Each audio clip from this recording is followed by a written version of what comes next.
안녕하세요. 여러분의 북한 길라잡이 김흥강입니다. 예, 상당수 우리 국민들이 예견했던 대로 뜨거운 감자였던 종전선언은 이미 식어버린 감자가 되어버렸습니다. 한미가 아무리 북한에 종전선언을 강추해도 그들은 함구무원입니다. 그 이유는 분명합니다. 결론부터 말씀드리면 한미의 북핵 해법과 김정은의 북핵 전략은 결이 다르고 정은이에게는 절대 도움이 되지 않는다고 판단하기 때문입니다. 그럼 김정은의 북핵 전략은 무엇일까요? 당연히 미국과 직접적인 탑다운 방식으로 하자는 것이고 동시적인 일괄 타결 전략입니다. 그런데 미국이 그것을 전면 부정하고 있지 않습니까? 그러니 조건이 성숙될 때까지 버티기를 하겠다는 것입니다. 이를테면 장기적인 버티기 전략입니다. 그런데 지금도 어려워서 고사 직전에까지 간 북한이 오랫동안 그렇게 버틸 수 있을까? 바로 그것이 관건입니다.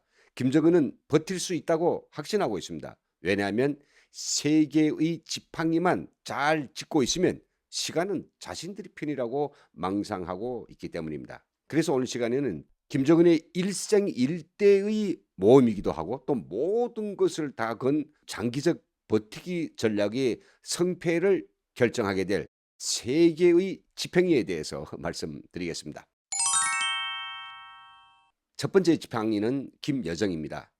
버티기 전략이 성공하려면 버티기 때문에 갖은 고통과 삶의 위협을 강요당해야 될 간부들과 북한 주민들을 끔찍하지 못하도록 잘 관리하는 것이 중요합니다. 그런데 이것은 간부들과 주민 전체의 동향을 감시하고 이탈자들은 처벌을 하고 또 사람들을 독려하는 등 이 날마다 시간마다 집중해야 되는 아주 과중한 업무입니다. 이것을 김정은이 직접 할 수는 없을 것입니다. 또 하기도 싫고요. 일단 업무량이 엄청나고 거기에만 파묻히면 북핵 등 대전략 구상과 추진 동력이 떨어지기 때문입니다. 그런데 이 일을 아무에게나 맡길 수 있을까요? 그것 또한 무모하기 짝이 없는 일입니다. 그래서 혈육인 김여정에게 맡긴 것입니다. 여동생이 반역할 일은 없지 않겠습니까? 김정은은 김여정에게 북한의 노동당의 주황인 노동당 본부당 책임비서 이 타이틀을 주어가지고 애간상으로서는 그의 직책이 드러나지 않으면서도 당내에서 사실상 총비서의 일대리인으로서 또 당주왕으로서 역할하도록 하였습니다. 김정은이 승인하에 김여정은 전국의 3대 혁명소조라고 하는 엘리트 홍위병들을 파견해서 전국 장악력을 높였습니다. 또 내치에 필요한 것이라면 군과 내각, 보위부를 포함해서 어떠한 특수단위도 그 앞에서는 벌벌 떨게 만들었습니다. 나라 살림살이라고 할까요? 중앙경제만큼은 제대로 돌리고 또 대량 아사만큼 또 관리를 하고 있습니다. 이와 함께 김여정은 당 선전부를 아주 만부하로 돌려가지고 김정은 수령 우상화 또 그의 업적을 칭송하고 아무런 담보도 없는 거짓말의 북한의 밝은 미래에 대한 선전 캠페인을 과거보다 100배, 1000배로 강화하고 있습니다. 아무튼 김여정이 잘해주면 김정은은 장기 버티기 전에서 가장 큰 핸디캡인 간부들과 주민들이 혼란, 동요, 불만, 저항 이런 것을 충분히 통제할 수 있다고 믿고 있습니다. 두 번째 지팡이는 평양 시민입니다. 장기 버티기 전에서 중요한 과제는 외부에 미국이 손들고 나오기 전까지 얼마나 오래 걸리든지 우리는 얼마든지 버틸 수 있다. 문제없다. 이것을 보여줘야 하는 것입니다. 그러자면 북한의 수십만 군중들이 김정은을 지지하고 호응하면서 우린 괜찮아. 우린 대북 제재에 콧방귀도 안 낀다는 모습을 확실하게 보여주려고 할 것입니다. 이런 메시지가 막 울려 나오는 대형 쇼 이것들을 하려 하면 수십만의 동원 군중이 있어야 됩니다. 그게 바로 평양 시민들입니다. 김정은이 안중에 둔 인민이라고 하는 것은 북한 2,500만이 인구가 아니라 평양시 200만 시민들 뿐입니다. 지방에 사는 사람들은 다 죽어도 이 대중적인 광란의 쇼에서 자기를 보면서 환호하고 울부짖는 그런 거짓의 눈물을 흘릴 수 있는 이런 쇼를 할 조직적 동원 군중이 필요한데 바로 평양 시민이면 충분한 것입니다.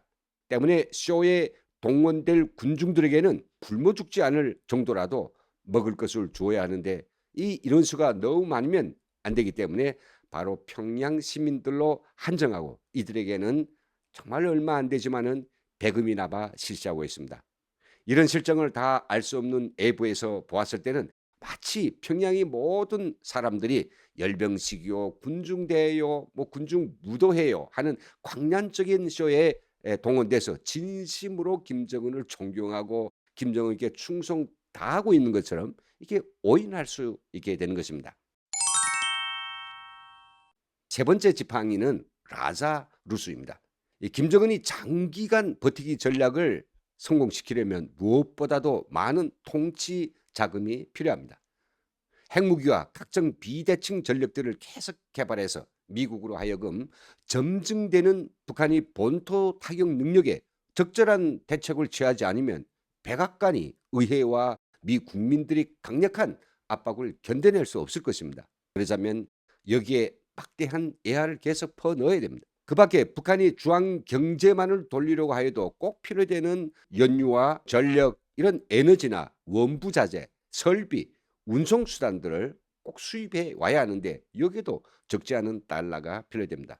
당과 군, 내각의 간부들을 장악하기 위해서도 그들에게 선물을 가지고 올리는 선물 정치를 계속해야 되며 또 자신이 호화사치한 생활을 영위하기 위해서도 많은 양의 돈이 필요합니다. 북한이 달러를 벌 수 있는 방법은 석탄과 철강석을 중국에다 파는 것이고 금, 은, 동과 같은 쉬운 금속을 국제시장에 실현하는 것입니다. 그 밖에 노동력을 송출하는 것인데 지금 이러한 것들은 강력한 대북 제재와 코로나 시크 때문에 전혀 거래를 하기 어려워서 물건은 있어도 얼마 벌지 못하고 있습니다. 북한이 스스로 철통 봉쇄한 북중 국경에서 은밀하게 불법적으로 이런 것들을 판다라고 하지만은 필요한 정치 자금을 보장하는 데는 역부족인 것입니다. 하지만 김정은이 10년 전부터 역점을 두고 키워온 이 사이버 도둑놈들이 대부대가 있어서 이들이 지금도 악랄한 사이버 금융 탈취를 통해서 김정은에게 막대한 달러를 가져다 바치고 있습니다.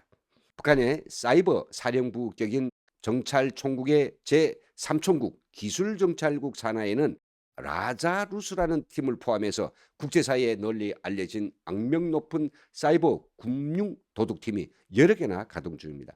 라자루스라고 하는 가명을 가진 110 연구소이고요.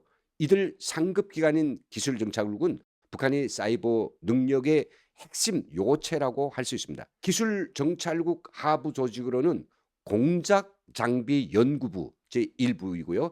컴퓨터 프로그램 침투 정보부 2부이고요. 전자통신기술부 제3부, 감청정찰부 4부가 이렇게 4개가 있는데요.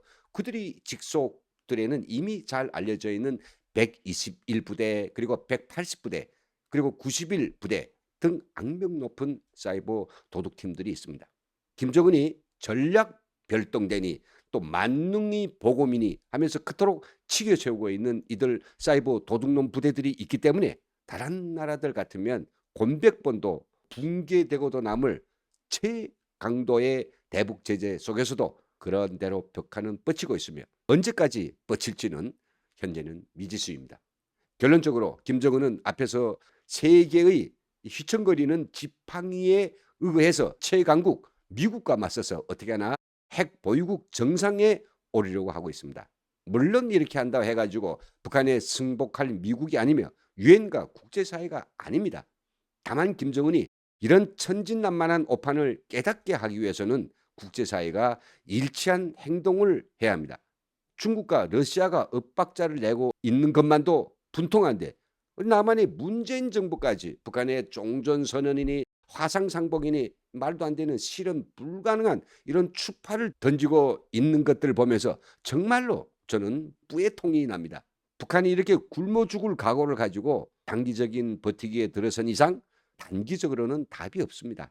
답이 있다면 북한을 평화 공존의 프레임에 끌어들여서 정치적인 어떤 효과를 보려는 허접한 그런 꼼수를 부리다가 북한이 위장 평화 공세에 오히려 말려 들어가서 국가와 국민이 아니만 어지럽히는 문재인 정권을 빨리 끝장내고 억척 같은 대북 원칙을 지켜갈 새로운 보수 정권을 세우는 것, 그것이 유일한 대안이라고 생각하면서 오늘 방송을 마치겠습니다. 함께해 주신 여러분 대단히 감사합니다.